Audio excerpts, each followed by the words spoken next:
अस्सलाम वालेकुम। हाँ जी, फोर्थ ईयर। आज हमारा टॉपिक है बोन और कार्टिलेज। कार्टिलेज और बोन में जब मैंने आपको कभी बताया था कि ये दोनों जो है ना वो डिफरेंट टाइप्स के कनेक्टिव टिश्यूज़ हैं, लेकिन बोन थोड़ी कॉम्पैक्ट फॉर्म में और कार्टिलेजिनस उसकी फॉर्म में इलास्टिक है। अब हम वन बाई वन देखते हैं कि कार्टिलेज सेल्स को जो है वो हम कॉन्ड्रोसाइट्स कह रहे हैं, और इस बिल्कुल इसी तरह जो है वो बोन सेल्स जो है ना जिनको हम ऑस्टियोसाइट्स कह रहे हैं, इनके अंदर एक तो ये बात है कि हाँ जी ये प्रोवाइड करती है point for attachment of muscles, और फिर ट्रांसमिट करती है forces of muscular contraction one part of the body to another during movement. इसके साथ साथ जो बोन्स है ना स्केलेटन की सपोर्ट भी करती है इंटरनल ऑर्गन के, मतलब ये इनके फंक्शंस हैं।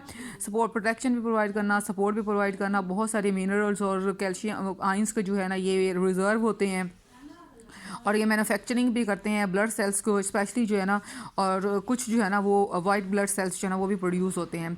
बोन टिश्यूज़ जो है ना वो मोर रिजिड होती हैं कनेक्टिव टिश्यू कार्टिलेजिनियस स्पीशीज से, क्योंकि इसका जो होमोजीनियस ऑर्गेनिक ग्राउंड जो सब्सटेंसेस हैं जिनके अंदर इनऑर्गेनिक सार जैसे कैल्शियम फॉस्फेट और कैल्शियम कार्बोनेट प्रेजेंट होता है। अब उसकी वजह से कहते हैं कि एक एनिमल जो है उससे ज़रूरत होती है कैल्शियम और फॉस्फेट जो कि उनकी बोन्स में स्टोर्ड हुआ हुआ होता है, और किस पर्पज़ के इसलिए स्टोर्ड होकर बहुत सारे मेटाबॉलिक रिएक्शंस जो है ना वो इसकी मौजूदगी में होती है, इसकी मौजूदगी बगैर नहीं होती। अब हम कैल्शियम आयन अगर प्रेजेंट नहीं होगा तो इसके अंदर मसल कंट्रैक्शन नहीं होती, और उसके साथ साथ डिफरेंट आइंस जो है ना वो नर्व इम्पल्सिस में और एंडोक्राइन सिस्टम को कंट्रोल करने में बड़ी रोल प्ले कर रहे होते हैं। बोन सेल्स जो हैं वो एक माइन्यूट चैम्बर्स के अंदर होते हैं जिन्हें लैक्यूनी कह रही है। आपके ऑब्जेक्टिव के लिहाज से बड़ी इंपॉर्टेंट है कि bone cells are in minute chambers called lacunae, जो कि अरेंज करते हैं अपने आप को इन कंसेंट्रिक रिंग्स में around the oceanic the canals, जिसे हम हवेरिसियन सिस्टम कह रहे होते हैं। ये सेल्स जो हैं एक दूसरे के साथ कम्युनिकेट करते हैं एक सेलुलर प्रोसेसेस के ज़रिए, जो कि स्मॉल चैनल्स में से गुजर रहा होता है, जिसे हम कैनालिक्यूली कह रहे होते हैं। अब वन बाय वन हम लोगों ने वर्टिब्रेट्स में जो है ना स्केलेटन देखना है जी।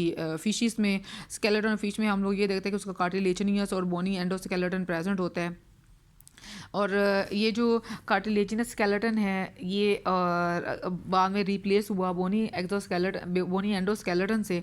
एक कह रहा है कि जी वाटर जो है उनके अंदर बायोंड इफेक्ट होता है जो कि फिश बॉडी पे वो डालते हैं।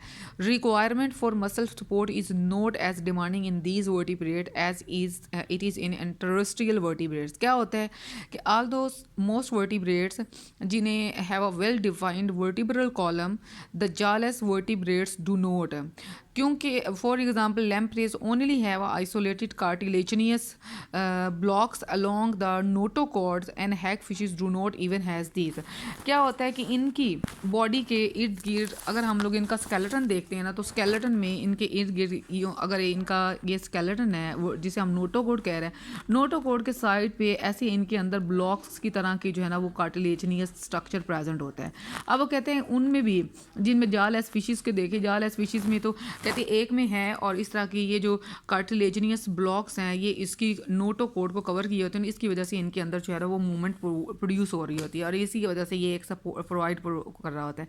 और मोस्टली जो जार्ड फिशेस हैं जिनके अंदर एक्सियल स्केलेटन भी प्रोड्यूस होता है, उनके अंदर नोटोकॉर्ड के साथ रिब्स भी प्रेजेंट हैं, और एंड कार्टिलेजिनियस और बोनी वर्टिब्री भी प्रेजेंट हैं। मसल्स जो हैं used in locomotion attach to the axial skeleton. हमने जालेस फिशेस में देखा तो उनके वर्टिब्रल कॉलम जो उनके था उनके इर्द गिर्द जो है ना वो कार्टिलेजिनियस ब्लॉक्स प्रेजेंट थी along sides of the notochord. लेकिन जब हम लोग ने आगे गए उनके अंदर जो है वो बोनी स्केलेटन के ये स्केलेटन होने के साथ उनके एक्सियल स्केलेटन प्रेजेंट था, जो कि एक्सियल स्केलेटन में उन्होंने डिफरेंट जो है वो ऑर्गन्स दिखा दिए जिन्होंने उनको मूवमेंट प्रोवाइड की थी। उसके साथ जब टेट्रापोड के बारे में बात करते हैं कि जी टेट्रापोड के अंदर जो मूवमेंट है, tetrapod must lift themselves to walk on land. जाहिर सी बात है उन्हें ऊपर मूव करने के लिए लैंड पे मूव करने के लिए अपने आप को ऊपर उठाना पड़ा। इसमें क्या होता है कि पहले amphibians needed support to replace the buoyancy of water. For the earliest terrestrial animal support and locomotion were difficult and complicated processes. Adaptations for movement and support on land occurred over a period of approximately 200 million years ago। ये आपका objective आ सकता है कि जो adaptation है ना support और movement के लिए वो लैंड पे कब अकर्ड हुआ था, कब? Approximately 200 million years ago. During this evolution, tetrapod endoskeleton became modified for support on land. This aided support resulted from the specialization of intervertebral discs, that articulate with adjoining vertebrae. जो intervertebral disc है help hold the vertebral column together and they also absorb shocks and provide joint mobility. इसमें क्या होता है, जाहिर सी बात है, जब हम लोग अगर जैसे जैसे आगे जाते हैं, उन्होंने लैंड पे रहने के लिए खड़े होने की ज़रूरत थी। उस खड़े होने के लिए वो कहते हैं इनके एंडोस्केलेटन में बड़ी मॉडिफिकेशंस आई। मॉडिफिकेशन इस सेंस में भी आई कि एक तो जो उनका इंटरवर्टिब्रल कॉलम, ये जो इनकी ये वाला स्ट्रक्चर है, इसके अंदर मॉडिफिकेशन आई। इसके साथ साथ अगर उनकी टांगों की और ये इसका स्केलेटन देखे तो ये हाईली मॉडिफाइड है as compare to the fish. इसने सपोर्ट प्रोवाइड करनी है उसको लैंड पे रहने के लिए, चलने के लिए।